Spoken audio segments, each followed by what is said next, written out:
As well as following the candidates over the past few weeks, we've been highlighting key issues which may affect how Londoners vote. So far, we've looked at crime, transport and London's economy.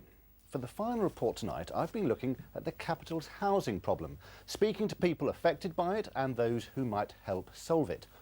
All of them have advice for the new mayor, whoever London elects. I feel as if I am constantly banging my head on a brick wall. Karen Omar Ali and her 9-year-old son Shaquille live with the reality of London's housing problem. Both unwell, they live in a one-bedroom council flat in New Cross. They've wanted to move for 7.5 years, but have been told nothing is available. I'm hoping, should there be a new mayor, that they really consider to stop selling off council properties to housing associations and private builders so that this housing crisis can be eased. Part of the solution to any crisis could lie in London's past. Across the capital, there are countless so-called brownfield sites aching to be redeveloped. And the new mayor could use new powers over land, planning and cash to build more homes. And no one would deny that London needs more homes. Back in 2010, the city's estimated population was 7.8 million, and there weren't enough houses then. By 2018, it's thought that around 8.3 million people will live here. To catch up with the housing demand, the homeless charity shelter reckons that 33,400 new homes need to be built every year. If you go down to Southwark today, you'll find 2 blocks of flats being built for Affinity Sutton, one of 15 London housing associations that together home 1 in 10 Londoners. What do they want from the mayor?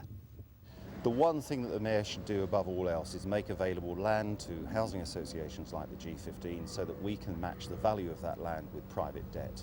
We're ready to double the size of our programmes if the land can be made available to us, and then we'll provide affordable homes for Londoners. In theory, people looking to live in London have the choice of buying or renting, but that choice is heavily restricted by how much they earn. Land registry figures show the average price for a London house in March stood at more than £340,000, more than double the national average. Not surprising then that 1 in 4 London families rent from a private landlord. But across the capital, it's reckoned you need a salary of £52,000 to rent a 2-bedroom home. Even those who stand to gain from high rents say new homes must be built, and they have this advice for the mayor. He's got to talk to the local planners and get them to ease off the restrictions on the developers, particularly the requirements for funding for affordable houses. If you bring in the development for any sort of housing, that will ease the demand underneath. Because of the size of that demand, because of the mayor's new powers, one charity has been campaigning for a more systematic approach to the problem. The next mayor needs to really prioritise housing for Londoners. That's what Londoners want, and they need to create Homes for London to give housing the same emphasis that Transport has with Transport for London. And to do that, bring together all their new powers to get a real strategic vision for how we're going to solve this for the capital. There are lots of opinions when it comes to solving London's housing crisis, but there's only one that counts, and that's the voters.